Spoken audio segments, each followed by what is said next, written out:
বিলি তোমাকে খেতে দেয় না, বেশি করে খাও। এই যে মোটু খাচ্ছে, তুমি পা চুলকালে হবে? তোমার তো খেতে হবে নাকি? আপনার কি অবস্থা?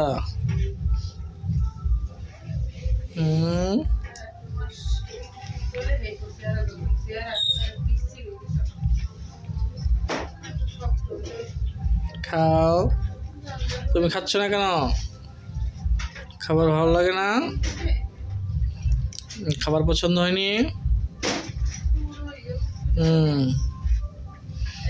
বুঝতে পেরেছি আমি, তোমার খাবার পছন্দ হয়নি। হ্যাঁ ঠিক আছে, তোমার খাবার পছন্দ না হলে কিছু করার নেই আমার। তুমি বেশি করে খাবে।